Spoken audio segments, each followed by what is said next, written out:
빌립보서를 왜 쓰게 되었느냐? 그 배경을 보면 두 가지 이유 때문인데요. 첫 번째는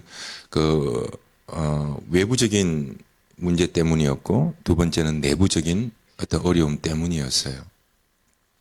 외부적인 어려움이라고 하는 건 당시 이제 로마의 정책적인 문제거든요. 이제 로마 황제 숭배 정책을 이제 대대적으로 펼쳐나가기 시작합니다. 그래서 황제 숭배를 위해서 다른 종교의 어떤 포교, 전도는 금지하게 되었죠. 그러니까 얼마나 교회가 갑자기 어려워졌겠습니까? 계속 전도하고, 지금 바울은 전도 여행을 떠나고 있는데 정책 기조가 달라진 거죠. 아예 다른 종교는 그 전도를, 포교를 금지한다. 그 어려움이 당연히 오겠죠. 그 외부적인 어려움이 많이 힘들었죠. 우리 역사적으로 보는 것처럼 로마의 황제의 그 힘이라고 말하는 건 지금 대통령이 가지고 있는 힘하고는 다르잖아요. 엄청난 핍박이었죠. 그리고 두 번째는 내부적인 분열 같은 게 일어났어요. 여러분 혹시 빌립보 교회가 최초의 여성을 통해서 세워진 교회이거든요. 그 이름을 혹시 아시나요? 예, 리디아 집사님. 리디아 다 똑같은 말입니다. 항상 그렇지만 신앙 일대를 지나가면 조금씩 이렇게 성격이 변질되는 것 같아요. 그 뭐 인간의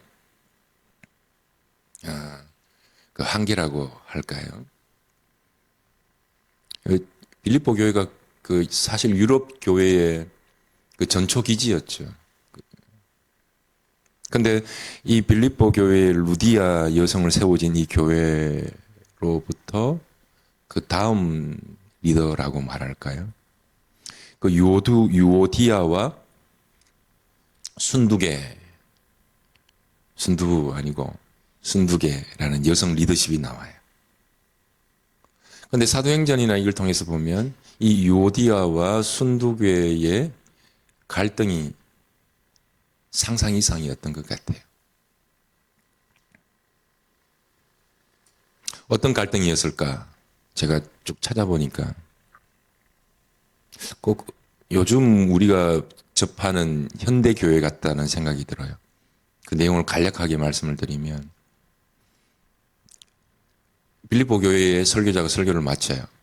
그러면 이제 각자 성경 공부반으로 들어가요. 초대교회 그 당시에. 그럼 이제 각자 성경 공부반에 리더가 있을 것 아니에요. 그 이제 각기 다른 여러 반이 있지만 이게 주목할 만한 두 반이 있었어요. 그 유오디아는 사람들이 되게 많이 들어가고 싶어 하는 반이었어요. 신청을 하면 이제 면접을 봐야 될 만큼 사람들이 많았어요. 또 그와 함께 그 필적할 만한 분이 순두계거든요. 그 설교를 끝나고 나면 이제 그 설교를 가지고 이제 각기 흩어져서 그 설교를 나눔을 해요. 근데 그걸로 끝나는 게 아니라 설교 나눔을 할 각기 속으로 그 속에서 이제 막 토론이 일어나고 서로 나눔이 일어나고 교제가 일어나죠. 끝나고 나면 몇 시에 어느 장소에 그 식사하자. 이게 하루 일과입니다. 설교 듣고 속으로 별로 나눠서 사랑방 그 교구별로 나누고 그럼 저녁에 모이는 겁니다. 당시 사람들이 한두 명이 아니라 숫자가 꽤 있었죠. 뭐 100명, 200명만 돼도 밥 혼자 하기는 힘들잖아요.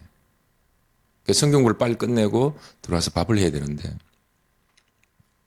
그날도 요디아 사랑방은 되게 늦게 마쳐요. 그러니까 순두개를 빨리 마쳐요. 그러니까 순두부를 끓여야 되는 거지. 그걸 한 주, 두 주 하다 보니까 짜증이 나기 시작합니다. 그래서 요디아에게 이제 신학적인 사도행전 신학적인 얘기로 나오거든요.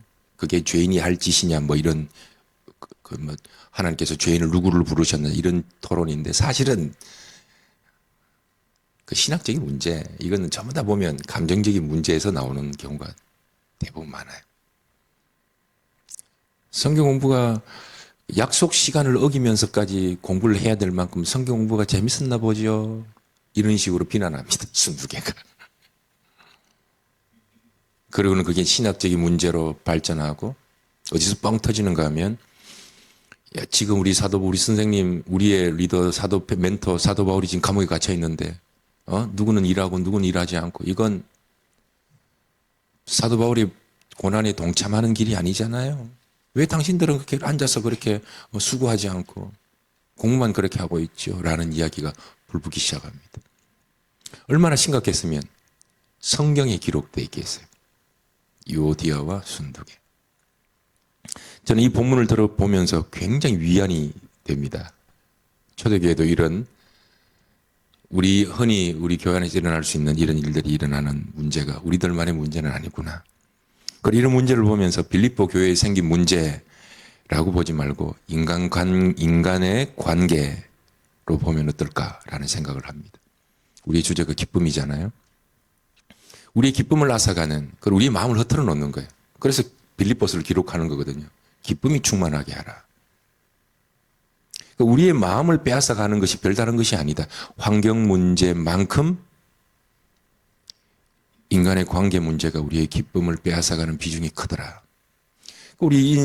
여러분 이런 통계들을 많이 보셨죠. 일생에 잠은 얼마나 몇 시간을 자는가, TV는 몇 시간을 보는가 이런 게 있잖아요. 과연 기뻐하는 시간이 얼마나 될까.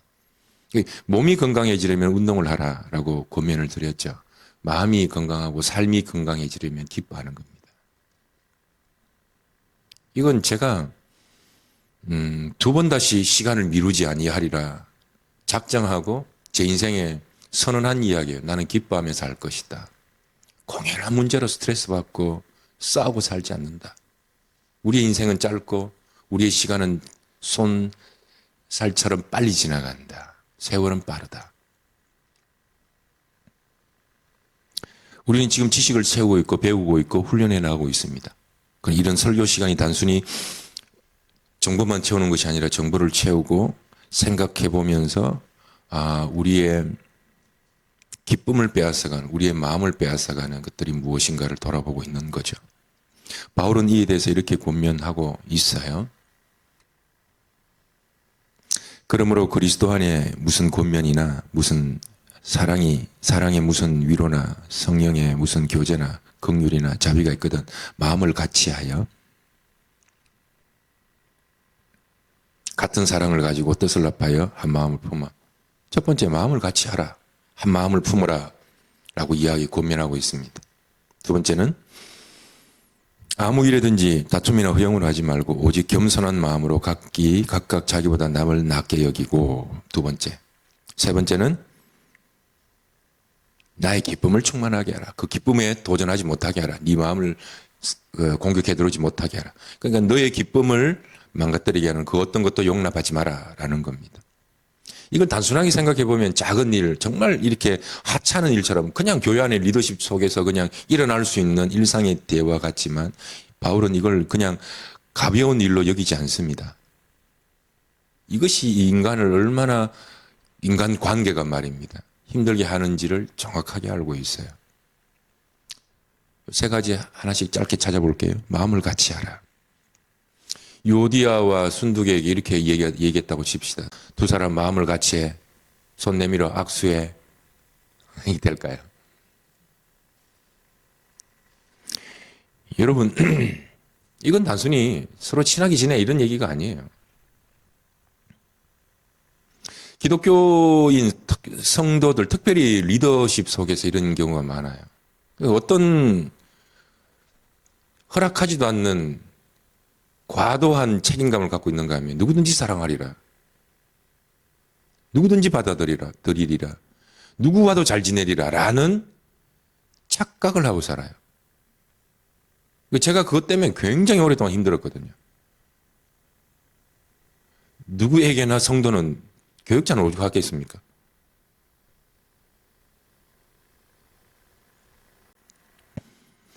하나 되고 싶은데 잘 안 되잖아요. 이건 지금 단순히 빌립보 교회의 어떤 사람의 문제가 아니라 인간의 문제를 지금 이야기하고 있다. 이렇게 접근하셔야 됩니다. 잘 안 돼요. 싫은 사람은 싫은 사람이다. 용서 안 되는 사람은 안 되는 사람이다라는 걸 인간의 본연의 모습을 받아들여야 돼요. 그걸 어떤 뭐 신앙의 모습으로 막 잠 안 자, 신앙이 있으면 잠 안 자도 살 수 있습니까? 시험 공부 안 해도 시험 잘 칠 수 있습니까? 기도만 하면? 이런 게 전부 다 맹신, 미신 영역 속에 들어가는 거거든요. 우리 힘으로 안 되기 때문에 이건 방향성의 문제라는 겁니다. 포지션과 디렉션이거든요. 위치로 보면 예수님까지 이르러야 되잖아요. 안 돼요. 우리는 예수님까지 갈 수 없는 사람이에요. 그러면 왜 예수를 닮으라 그래요? 예수의 마음을 품으라 그래요? 디렉션, 방향성이라고요. 그 방향을 향해서 어떤 사람은 가까이 가요. 어떤 사람은 멀리 가요. 그런 만큼 가요. 그러나 방향성은 맞아야죠. 이런 이야기들이 신약 성경에 막 나올 때 뭐 행위로 구원받냐 이런 얘기 나올 때 위치 아니에요. 행위로 누가 구원받을 수 있어요, 이 땅에. 너와 내가 비교하면 누가 낫죠? 근데 하나님과 비교해 보세요. 그 행위로 말하는 순간 그 사람은 교만한 거예요. 누가 구원 얻을 만한 행위를 하고 있어요? 너보다는 나을 수 있죠. 하나님 보시기에는 그 행위라는 것이 얼마나 하찮은 일이겠습니까? 그래서 우리가 말하는 건 방향성입니다. 두 번째는 마음을 같이 해라라는 단순한 명령이 아니에요.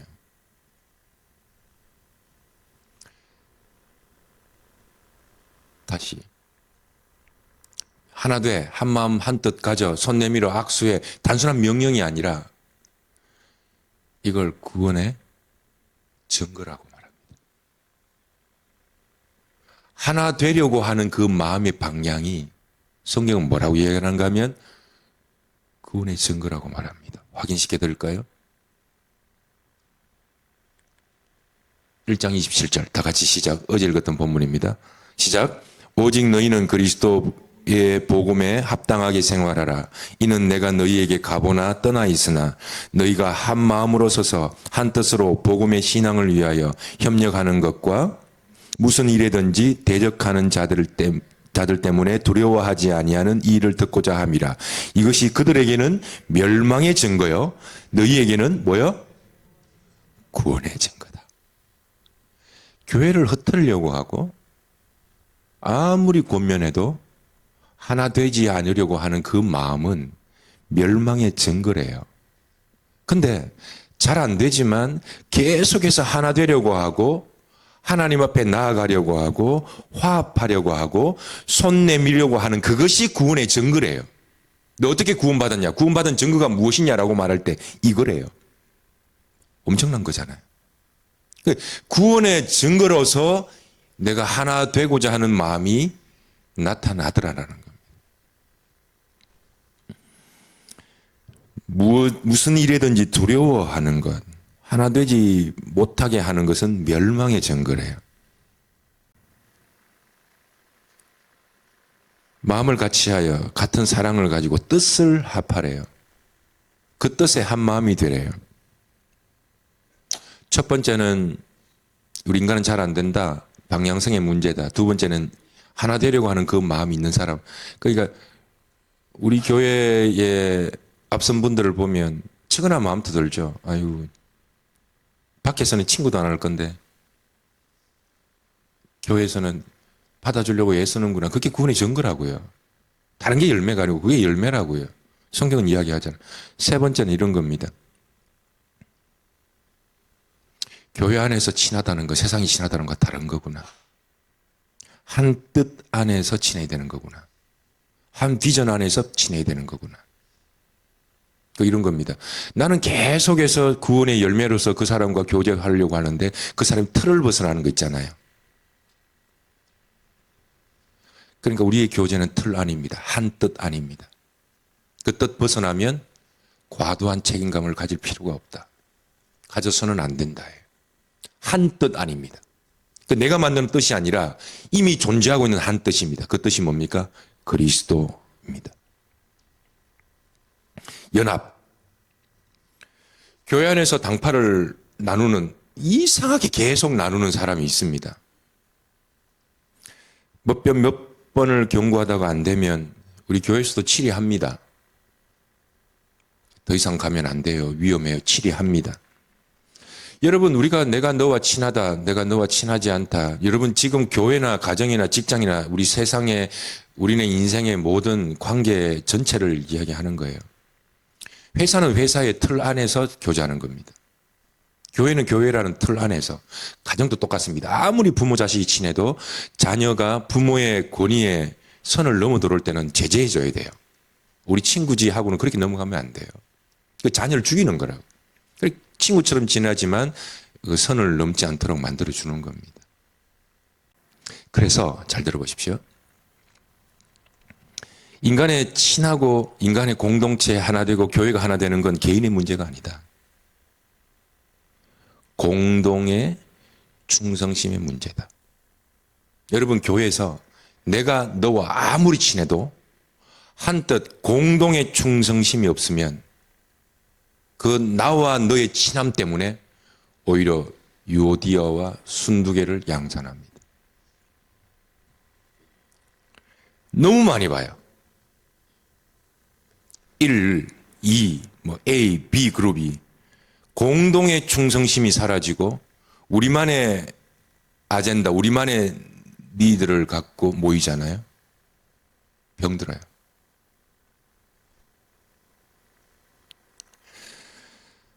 공동의 충성심이라는 단어를 여러분 기억해 주셨으면 좋겠습니다. 그래서 우리는 이건 개인의 문제가 아니라 그랬잖아요. 내가 너를 믿고 네가 나를 믿고 내가 나를 믿는 건 너무 믿지 말아야 돼요. 그래서 우리는 교회는 가장 중요한 건 질서와 예의 속에 있는 것이 가장 좋다. 친한 것으로 모이지 말고 예의와 질서 속에 모여야 된다. 나와 너의 관계도 똑같습니다. 친하고 친하지 않는 걸로 판단하지 말고 우리는 서로 친구로서 예를 다하고 있는가? 성도로서 예를 다하고 있는가? 그래서 사도 바울은 하나 되라 그래요.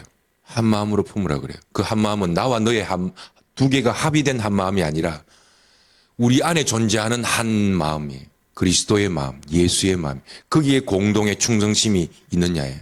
그래서 사도 바울은 이렇게 얘기합니다. 겸손하여 남을 나보다 낫게 여기라. 낫게 여기라. 왜 겸손하라고 말할까요? 여러분 대답해 보세요. 왜 겸손하라고 말할까요? 예? 겸손한 사람한테 겸손하다 하라고 말하지 않잖아요. 교만해서 그래. 사도 바울이 유오디아와 순두개를 교만하다고 볼 뿐만 아니라 인간은 교만하다고 보고 있다고요. 인간은 교만해서 하나님을 떠났고 또 언제든지 기회만 되면 하나님을 떠날 수 있는 가능성이 많은 사람이다. 그래서 이 교만 때문에 인간은 선별적 겸손을 합니다. 선별적 겸손이 뭔가 하면 겸손하죠. 교회 다니는 사람들. 겸손하려고 하죠. 근데 선별적입니다. 그래도 너보다는 낫다. 최소한 너보다는 나은 것 같다. 이게 선별적 겸손입니다. 어떤 사람에게는 저 사람이 나보다 나아 보이네요. 인정하죠. 그리고 마음속으로 겸손해야지라는 마음이 있죠. 그런데 인간은 꼭 내가 최소한 저 사람보다는 낫다 라는 선별적 겸손입니다. 사도 바울은 누구보다는 낫고 누구보다는 못하고 이렇게 선별하는 겸손이 말하는 게 아니에요. 인간은 누구나 교만하고 누구나 너보다 낫다. 그리고는 이렇게 말합니다. 너희 안에 이 마음을 품어라. 곧 예수 그리스도의 마음이다. 그는 근본 하나님의 본체시나 하나님과 동등됨으로 취할 것으로 여기지 아니하시고 오히려 자기를 비워 종의 형체를 가지사 사람들과 같이 되었고 사람의 모양으로 나타나셨음에 죽기까지 복종하셨다. 사도 바울의 고백은 이겁니다. 너희가 인간관계에 왜 불편하고 기쁨이 왜 사라지는 줄 아느냐? 기쁨이 사라지는데 너희가 가장 중요한 요소 중에 하나가 환경이요 관계인데 관계에서 왜 기쁨이 사라지는 줄 아느냐? 교만하다. 자존심이 너무 세다. 이게 김기관의 기본 상태로 보고 있는 겁니다. 그래서 사도 바울은 너희 안에 이 마음을 품으라. 예수의 마음이다. 여러분, 예수의 마음을 품으면 방향이 바뀌어버려요. 어디로 바뀌는가 하면 예수가 계신 곳으로. 예수 어디 계실까요? 시적으로 표현해 볼까요? 예수 어디 계실까요? 가장 깊숙한 곳인데 가장 낮은 곳에 있습니다. 그래서 예수님을 만날 때는 무릎 꿇고 만나는 거잖아요. 왜? 낮게 계시니까. 예수님 높이 계시지 않아요. 그래서 낮은 곳에 가야 예수님이 있습니다. 이게 뭐라고 말하는가 하면 이게 구원의 증거라고 말합니다. 네가 무릎 꿇을 수 있는 거. 여러분, 세상도 교만한 사람 싫어해요. 하물며 하나님이시겠습니까? 인간의 마음이 교만하면 항상 관계가 불편해진답니다.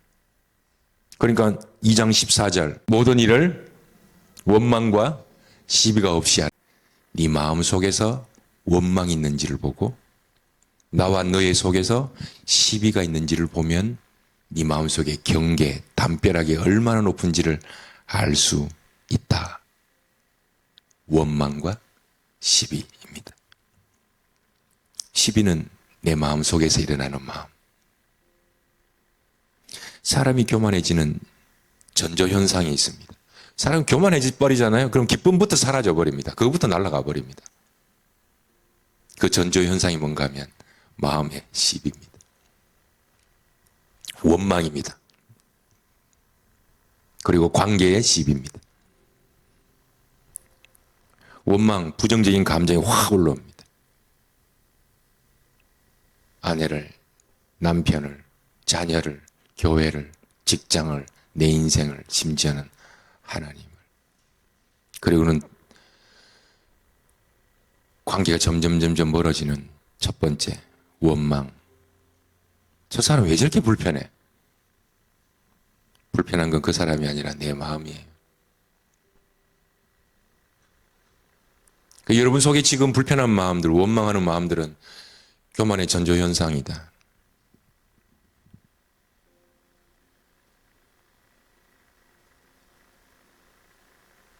교만이 오면 기쁨은 날아가 버린다. 기쁨이 사라지는 순간 삶의 건강은 잃어버린다. 너희 안에 행하시는 이는 하나님이시니 자기의 깊으신 뜻을 위하여 너희에게 소원을 두고 행하시게. 여러분의 마음의 소원이 무엇입니까? 교회가 잘 되게 하는 것, 이게 마음의 소원이에요. 다 있잖아요. 1순위가 아닐 뿐이지 마음속에 방향이 있잖아요. 영혼을 섬기고 싶다라는 거 1순위고 최고의 순위가 아닐 수 있지만 유오디아와 순두개처럼 여러분의 방향에 대해서 나는 의심하지 않는다. 할렐루야? 아멘입니다. 난 이 교회가 진실로 부흥되기를 진실로 원하는 거예요. 사람은 전부 다 1순위는 자기 자신이에요. 누구든지. 거기에 천사와 여러분을 비교하지 마세요. 하나님은 유오디아와 순두개를 아세요. 그러나 하나님께서는 그걸 유지하기 위해서는 너희 둘이 친한 것 이제 좀 성숙해질 수 없겠냐. 사람 관계는 둘이 친한 게 아니야. 공동의 충성심이 필요한 거야. 우리 속에 있는 하나에. 그래서 사랑보다 예의가 중요하구나. 이건 여러분 자신에게 적용시켜야 합니다. 여러분을 사랑하지 말고 여러분을 케어하셔야 됩니다. 예의를 대하셔야 됩니다. 여러분 자신을. 일어나시면 옷 아무거나 막 때려입지 말고 자기 자신을 귀하게 다스려주라. 남을 친한 눈으로 보지 마세요. 하루에도 24번 바뀌는 관계인데 예의를 다하셔라. 여러분의 인생은 여러분의 것이 아닙니다. 여러분의 인생에 예의를 다하셔라. 여러분이 자녀에게도 자녀와 친하면 깨집니다. 너무 친해서 많이 깨져요. 자녀에게 예의를 다하라.